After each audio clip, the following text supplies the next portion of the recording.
And we really got focused on B2B marketing because we found that that was a niche that was not being terribly well covered by the huge number of books that have come out on social media over the last couple of years. Really, there's been nothing that's devoted to. Am I getting amplification out of this thing? Yep. Okay. Nothing was devoted really to B2B. And my background is 30 years in B2B, primarily as a journalist in the publishing world. But understand that market pretty well and the differences between B2B and B2C markets.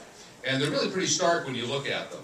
So I'm going to go over what some of those differences are and show you how B2B companies are employing social media right now in very different ways, really, from B2C, because the nature of the decision is very different. The needs of the customers are quite different. And in the spirit of PodCamp, this presentation is quite a bit shorter than my usual. And I do want you to ask questions, bring up stuff as we go along. It's going to be, I want to keep it very interactive. I'm not committed to going through all these slides. We are going to start, however, with a video that I love.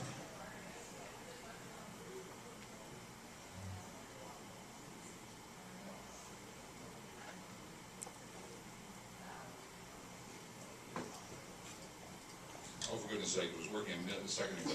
It really was. It was working. And how many offices do you have worldwide? Oh, is this the idea one? Yeah. Okay, here we go. We're going to get started. Tell me your name and your title, please. My name is Bob Hoey, and I am the worldwide VP of Sales for the mainframe division. And how many offices do you have worldwide? Well, technically, including this office in Poughkeepsie, that would be one. Look, you've got to know your target. The single most important attribute of the mainframe is economics. And that's why I spend so much of my valuable time and energy training my sales staff. You all know my motto, ABC, always be closing. Our larger machines cost over $1 million. $1 million, it's a lot of money. That's why all of my salespeople, all of them, know you have to target the right customers. Good morning. May I speak with the decision maker of the household? Well, almost all of them. Well, let me ask you this. Are you running any mission-critical IO-intensive workload on your PC? Hello? In order to sell $1 million product, you got to raise the bar of your sales force. But that's a lot of work. So, we're launching a mid-market mainframe, and it's priced at only $100,000. Can I have an amen on that? And we retrain the sales force to target the right customers. Sir, may I talk to you about upgrading your 386? We have parallel sisplex. Let me explain this to you as if you're second graders. In life, there are really only two kinds of people. There are farmers and there are ranchers. In the mainframe, it's like a factory. So it's a metaphor, is what it is.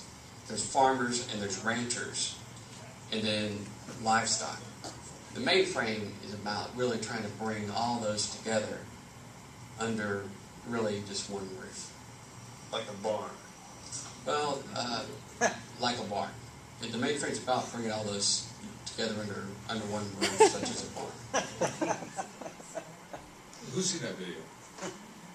This was done by IBM about 3 years ago. It was done as a grassroots project by some employees in the mainframe division at IBM. Those are all actual mainframe division employees, and that is Bob Hoey, the VP of Worldwide Sales for the mainframe division.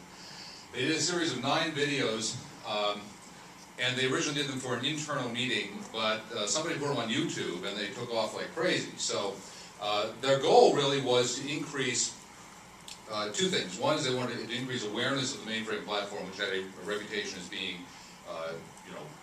outdated and over the hill. And they also wanted to get employees to come in and work on the mainframe platform. People didn't want to do that. They thought it was yesterday's technology. And so by going to YouTube, which is where the people they wanted to reach were, they got these kinds of results. 250,000 views of the first episode in the first year.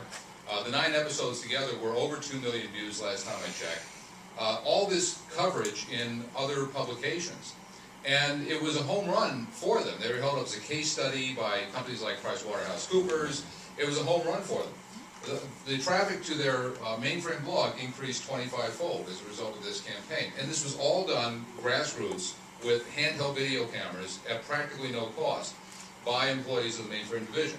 And this is an example of how I think B2B can work. You can use social media very effectively in B2B, but you have to pick your targets differently. And the stuff that's going to work for an audience that is making big dollar decisions is not the same that's going to work for people who are buying laundry detergent. Just a brief overview of where the media world is. If you're doing any conventional media advertising or conventional media PR, just be aware of where it's headed, and it is headed down a deep, dark hole. The U.S. newspaper business, revenues in the U.S. newspaper industry peaked in 2006, best year ever. It's interesting that industries that are about to collapse often have their very best year before they go into a death spiral, and the newspaper industry is in a death spiral right now. The revenues have declined 50% in the last 4 years. Over 50,000 people laid off at newspapers in the U.S., multiple newspaper closures. I mean, it's over, right? That game is over. In 10 years, you simply won't have major metro daily newspapers anymore.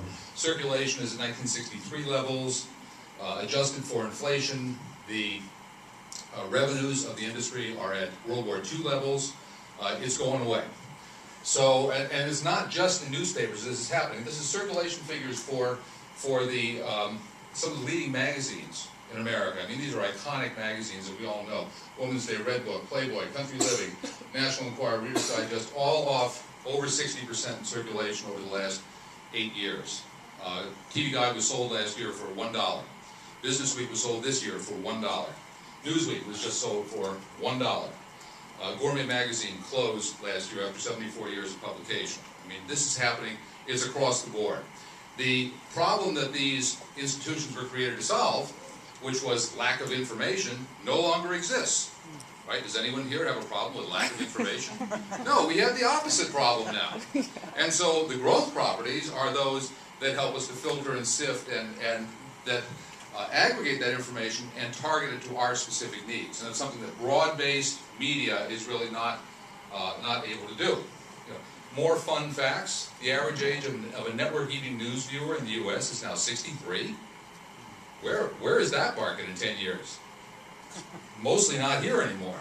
Average age of daily newspaper reader, 57. And goes on and on. It's happening in television as well. The only TV network that experienced audience growth last year was Fox. Everyone else is down, and has been down for multiple years ongoing. So the mainstream media is in a terminal state of decline. Now, this is alarming. I'm not rejoicing in this. It's alarming because these institutions do provide a valuable service, but their business model doesn't work anymore, and something else is going to have to replace it. Now, the opportunity here is that with the media, the mainstream media losing influence, you all are media, right? So you can become the media. You can actually take some of the role that the mainstream media traditionally has provided.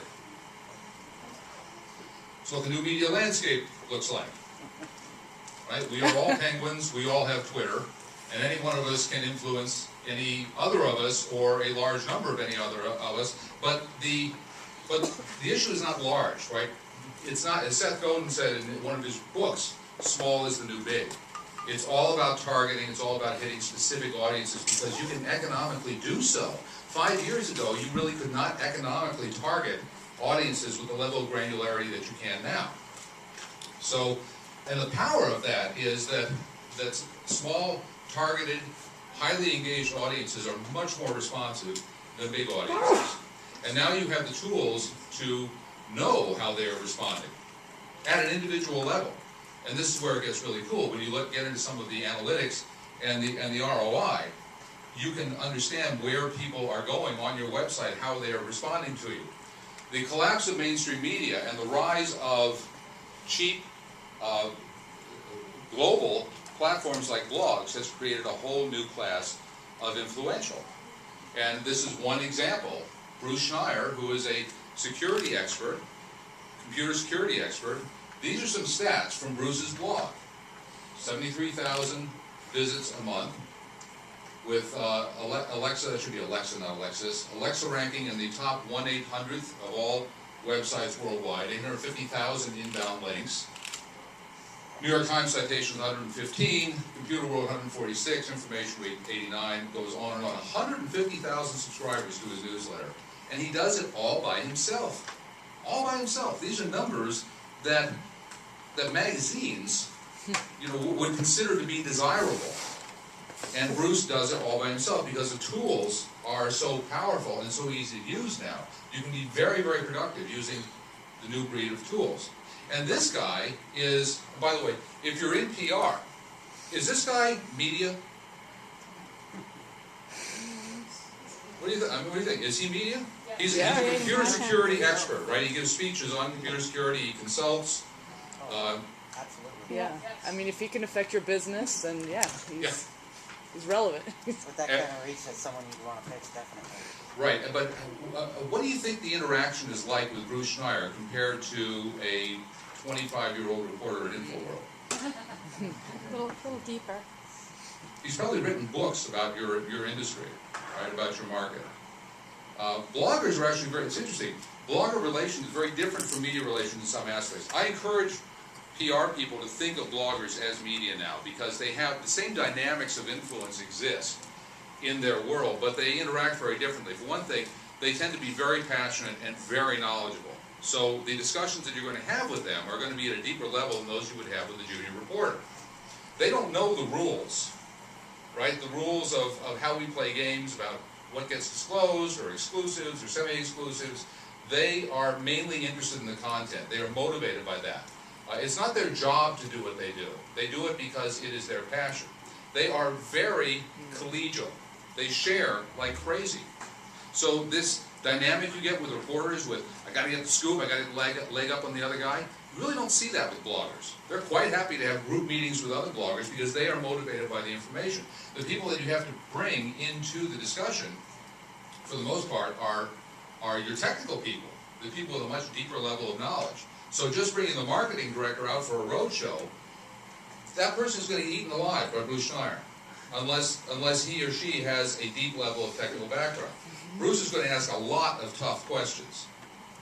So, yeah, I agree with you. I believe they are media. They are a very different kind of media, though. So how is B2B different? Value-driven. I think that's the number one most important difference. All B2B decisions, at least all that I can think of, are driven by value. And value means different things to different people. But it's quite different in the consumer market, where a lot of our decisions are driven by what's fashionable, what makes us feel good, what makes us look good, what's cool, right? Certainly there are these dynamics in the consumer markets. If you're buying a car or a high-end stereo system or something like that, but the fundamental role of a B2B marketer is to communicate a value proposition. Group consensus, B2B decisions tend to be made by groups of people. And the larger the purchase decision, and there's research on this that proves this, the larger the purchase decision, the more people are involved in the decision. Those people have different needs. So your manufacturing, your head of manufacturing has different needs than your head of HR has different needs than your CFO. But they all have a role in the decision. And any of them can put a stop to that decision if they feel strongly enough about it. So you have to be able to serve their needs on multiple levels. And this is where social media really rocks, because if you have bloggers, if you have a lot of employees who are blogging and are reachable directly by the people who have interest in what they're talking about, then you can communicate with them much more efficiently than if you have to throw questions over the wall.